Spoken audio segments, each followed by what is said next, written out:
So, good afternoon po mga ka-BJ. Dito po at namasyal lang po kami dito sa banda rito. Pero sa maliit na dam po mga ka-BJ. So, wala nga kami magawa. So, nagkayayaan po kami pupunta dito. Titingnan daw namin itong munting dam po dito po sa Palayan City po. Sabi po mismo ito ng bayan mga ka-PJ. So, ito maganda naman dito. Okay naman. Pahingahan mga ka-PJ.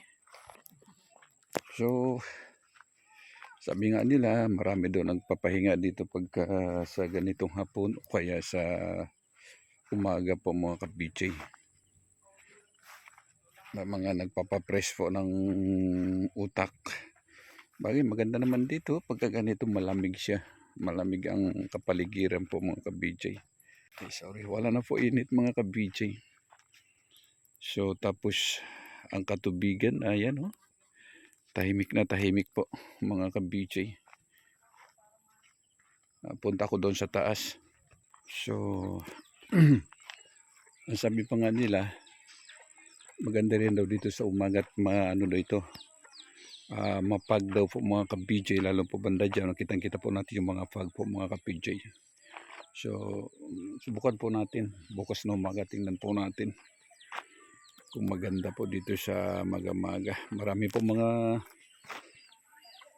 nagja-jogging dito, and then dami rin din daw po ng mga nagbebisikleta, mga disasakyan pag sa umaga-umaga po mga ka-BJ. So ayan po itsura po ng dam niya, ng bato niya po mga ka-BJ. Then taas po tayo, pataas po tayo mga ka-BJ. So ito na po yung taas niya mga ka-BJ. Ito na po yung taas ng dam. Ayan na po siya.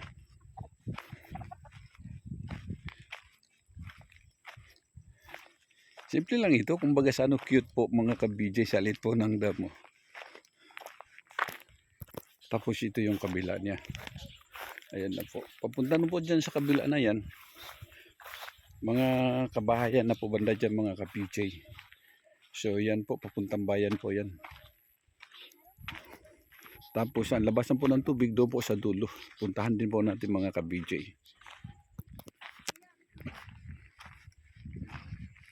Sarap din talaga ang tambay-tambay rito. Kasi ang importante po mga ganito mga ka-BJ, yung ano, yung simoy ng hangin. Sarap talaga ang simoy ng hangin. Yun po palagi ko sinasabi, ang simoy ng hangin po walang sangsang po, hindi po masangsang ang amoy mga ka-BJ. Sarap. Kumbaga sa pagkain sarap mong lunukin. Walang sabit mga ka-BJ yung simoy ng hangin dito dahil nasaan dito po, tingnan mo yan, nakapaligid po sa atin mga kabundukan, and then puros mga kakakahuyan po mga ka-BJ. So paano ba naman hindi maganda ang simoy ng hangin? Ang masasimoy mo po dito, ayan mga amoy na mga ganyan, sarap. Sarap talaga. Kaya sarap talaga tumira sa mga ganitong probinsya. Malayo talaga sa mga syudad po ng mga ka-BJ. Kaya ako po pagka medyo matagal-tagal na kami doon sa Maynila, ayun, pupunta kami dito sa probinsya. Punta po kami dito sa Nueva Ecija para dito po magpapahinga, para makalanghap naman po mga ganitong sariwang hangin, para makakain naman po ng mga sariwang gulay mga ka-BJ. Tapos fresh pang utak natin dito, hindi magulo, hindi maingay.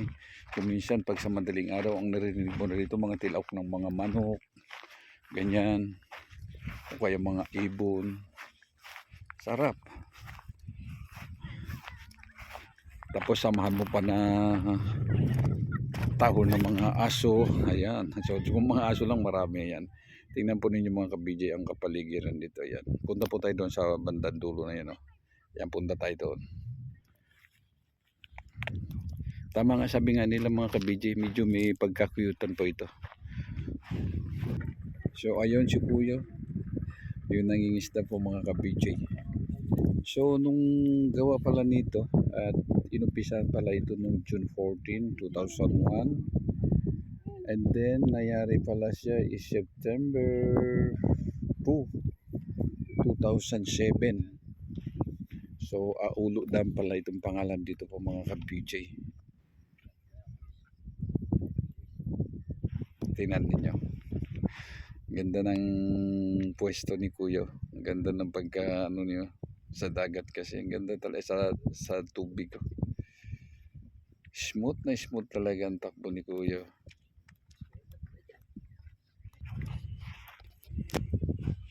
So, doon po sa kabila, marami po tao nakatambay. Oh. Dito tayo. Punta nga tayo doon sa dulo doon. Oh. Sana nga makapunta tayo dito ng umaga at para makita natin yung ano, yung mga fog na sinasabi po nila mga ka-BJ.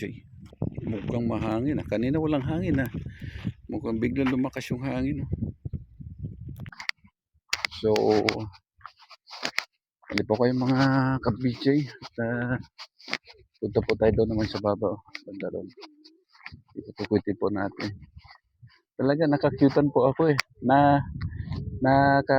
Nakikyutan po ako dito sa itsura po nito mga ka-BJ. Malit na dam po siya pero talaga maganda talaga ng ano niya. Maganda talaga ang kapaligiran niya po mga ka-BJ. Kaya pala dami mga tao na pupunta raw dito eh. Dahil sa ganito pala itsura niya. Sarap ng simoy ng hangin no, galing sa bundok ko. Ayan na po yung kabila niya mga ka-BJ. So andito na po tayo sa bandang dulo po mga ka-BJ. Yan, may mga bangka pa po dyan, no? Kaya nakita po natin. Oh. Ikot-ikutin po natin mga ka-BJ.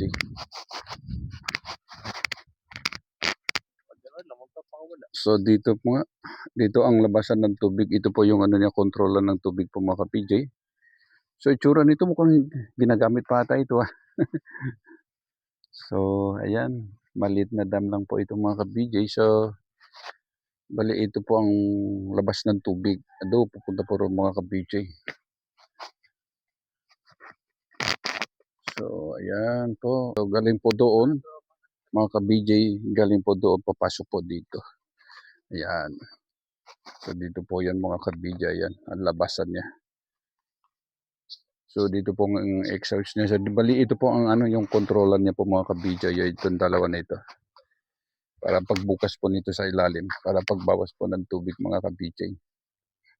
So yun po yung kabila ng mga ka-BJ. Ayun, galing doon po tayo galing mga ka-BJ sa kabila na yan.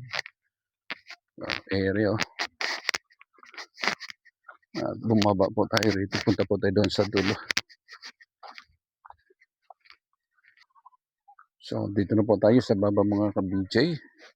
Ito po yung mga gamit nila po yung mga bangka. Pangingisda po nila dito mga ka-BJ. Oh. Yan. And then ito pa. Maganda ito. Gawa sa ano ito? Gawa sa yero. Yun, oh. Pero mabigat lang. So ito pa po mga ka-BJ. Mga bangka nila. Dami siguro isda dito. Sa itsura po nito mga ka-BJ. Dahil sa dami po ng mga bangka nila din. Oh. Yan. So mga ka-BJ. Mukhang hindi ito naapektadohan ha. Mukhang hindi po ito naapektado yung ano. Nung kalakasan ng ulan nung last month, di ba? Doon sa Metro Manila, doon sa atin na isang linggo, halos na walang patid ang ulan. So sa itsura po nito, mukhang hindi po sila gaano na apektuhan dito mga ka-BJ. Ayan po mga bangka. Ito po, may mga nag-inuman pa po dito. Mga magpa-partner. So ito pa, andiyan pa yung mga ibang bangka nila mga ka-BJ. So andito na po tayo sa kabila, sa dulo po mga ka-BJ. Ayan. Ito po ang kapaligiran po sa Aulo Dam po ito po mga ka-BJ. Ere po. At nakuhanan din po natin ito sa dulo po mga ka-BJ. Parang asarap lumangoy dito ah. Napakasarap lumangoy dito po sa itsura ito mga ka-BJ. Pero wala naman naliligo. Baka hindi siguro pwede paliguan nito mga ka-BJ. So mga ka-BJ, ito na po ang dulo. So medyo pahaba pala ito mga ka-BJ. Ayan, no? Marami po yung mga marami po yung mga nagsilitaw po yung mga tumutubo na halaman galing po diyan sa sa tubig. Ayan po, nakikita po ninyo mga ka-BJ. So ganda ng kapaligiran ah. Kaya't dami pala nagpupunta rito dahil sa ganito palang itsura nito mga ka-BJ. Nakakamangha din pala no sa simpleng lang, sa simpleng dam lang po mga ka-BJ. Nakakamangha po siya mga ka-BJ. Maganda tingnan maganda tingnan na yung mga ganito. Yung mga simple-simple lang, ayan oh. Mga simple-simple lang po ito, sarap sa mata oh. Napakasarap sa mata, napakalamig po sa mata mga ka-BJ. Lamig sa mata siya, lamig sa mata tingnan mga ka-BJ. So totoo lang. Kaya pala ang dami nagpupunta rito ah. Kaya pala hindi nagsasawa mga tao pupunta rito umaga't maga-maga daw mga alas 5:30 marami na daw po dito mga ka-BJ. So ang inabangan daw po nila dito pag sa maga-maga daw po yung yung fog. Maganda raw po dito mga ka-BJ. Kaso lang bihira din daw po yun lumalabas eh. So tingnan natin sana nga natin masilayan po natin bukas yun ng umaga mga ka-BJ. So hanggang dito lang po yung vlog natin mga ka-BJ. Thank you so much po sa inyo lahat. God bless. Mabuhay po tayo lahat mga Pilipino. Pagpalain po tayo ni Lord.